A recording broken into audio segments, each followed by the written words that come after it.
There are lots of albums out there that people consider perfect, and I myself included have claimed some of my favourite albums to be perfect or near perfect. However, I do feel there are some albums out there that, although I would still say are perfect, have a bad song on them, or a song that is at the very least misplaced, and that is what we're going to be talking about today. So in no particular order, let's start.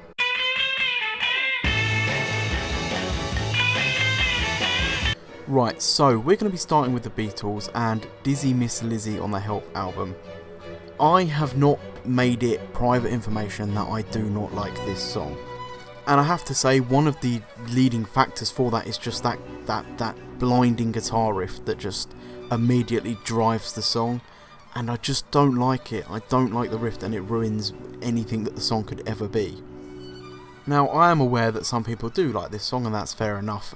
But my other issue is the placement of the song on the album. We go from Yesterday into Dizzy Miss Lizzy, and Dizzy Miss Lizzy is then the closing track of the album. I may not have such an issue with the song if it was placed somewhere else, maybe even first on the album, get it out of the way. I mean, it's a blaring song, it jumps straight into action, and at the start of the album could maybe get you in the mood for it. But to come out of this beautiful melodic song, Yesterday, to then just be thrown immediately into that, it just cheapens the end of the album. Like, the album would have ended so beautifully with Yesterday, and that is my biggest gripe with the song. Although I do not like the song, I think the placement of it has made that 10 times worse.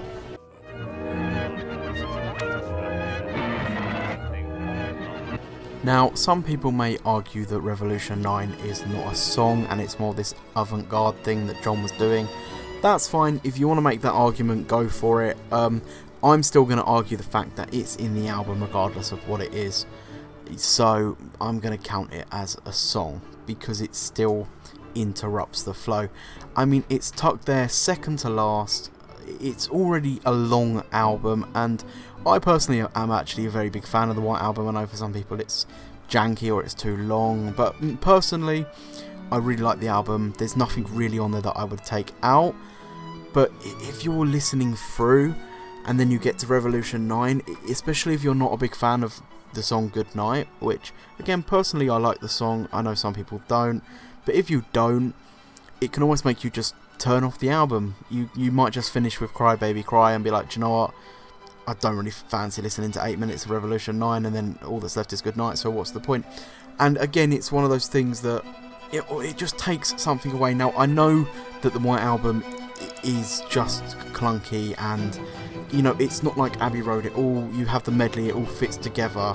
This isn't like that. It's janky and it's out of place and it skips from one thing to another, and that's almost what makes the album nice for me. I like it. I like the way it skips from one thing to another.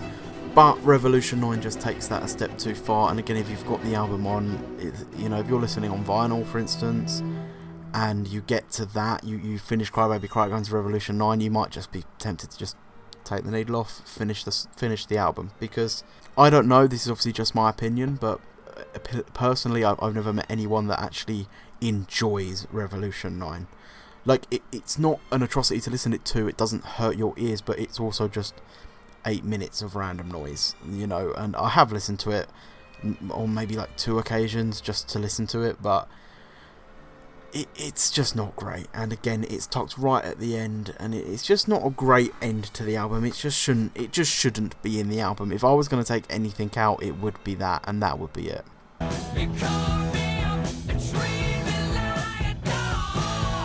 Moving on to Queen, we have Sweet Lady.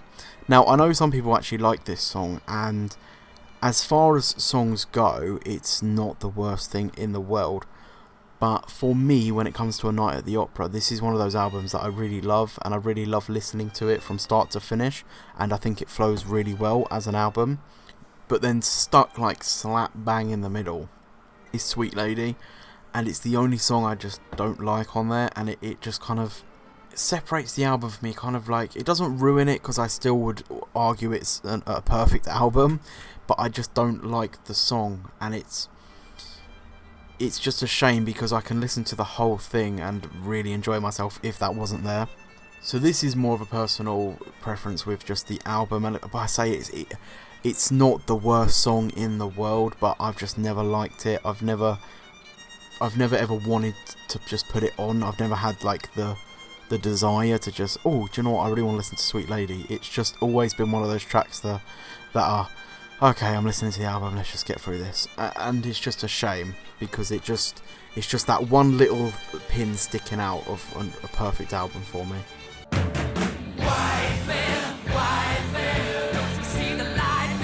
So with White Man, I won't go on too long about it, because it's almost the exact same thing as with Sweet Lady on A Night at the Opera. I just don't like the song, and it's a 5-minute song, so it's not short.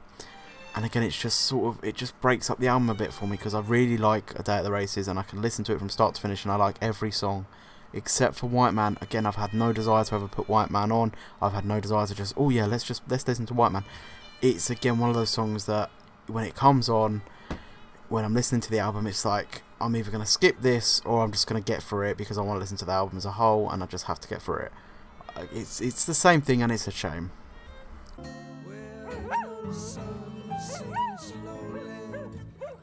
Seamus on Medal is a massive shame. Let's see what I did there. But no, it's again, Medal is a really, really good album. Like, it's a really, really solid Pink Floyd album, and sometimes goes underrated or unnoticed. But if you actually listen to it from start to finish, it's a really, really good album, and I personally really, really enjoy it. But again, Seamus is just, why is it there? What was the need? What was the point? Like, it just. I mean, you already have Echoes at the end, which is 23 minutes long, 24 minutes long. And I really like Echoes, and I mean, if you're in the mood to listen to Medal and you have that time, then it's amazing. It's a great listening experience. But again, it's just Seamus. It's just there. It's like you go out of Saint-Tropez and you could have gone straight into Echoes, and I promise you the runtime is long enough. Why did you need to add that extra 2 minutes in between them with Seamus? Because who actually likes that song?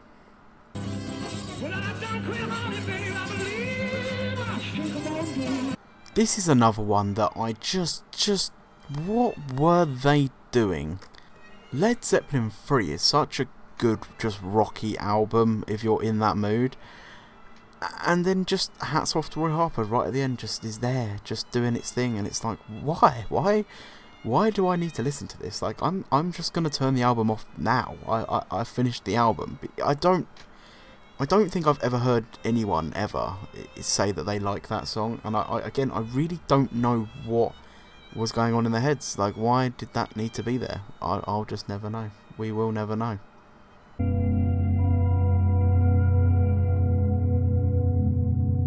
Tree Fingers isn't actually a bad song per se. Like, if we go back to Hats Off to Roy Harper, I would argue that is a bad song. Like, it is unpleasant listening to that. Like, I don't enjoy listening to that. There is no part of me that ever wants to hear it. Tree Fingers, however, is kind of just boring. Like, as far as instrumentals go, it's a nice sounding instrumental. It's atmospheric and it works with the album, but I just don't think it was needed. Like, it's almost 4 minutes long. It doesn't do much other than just break up the album, which I understand is nice to have a break. But at the same time, if it wasn't there, you would go from How to Disappear Completely, which fades out nicely, into Optimistic, which then jumps back in it. And I think that would work. I don't think you need a break there. And I don't think you really need a break anywhere in the album. And like I say, it's not actually a bad song, and I don't, like, it's not an ear sore. I don't hate listening to it. But again, it's just when I'm listening to Kid A, it comes on, and I probably won't skip it, but it's just another one of, let's get through this. Let's just get through this one, and then we're back to the album kind of thing.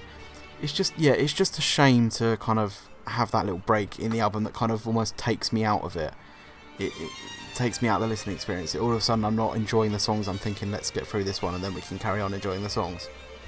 But that is it for this video. I hope you guys did enjoy it, and like I said, if you do have any of your own songs that you think are just shouldn't be in the album or shouldn't even exist, please do let me know. I'll be very interested to hear. But other than that, thank you for watching, and I will see you guys later.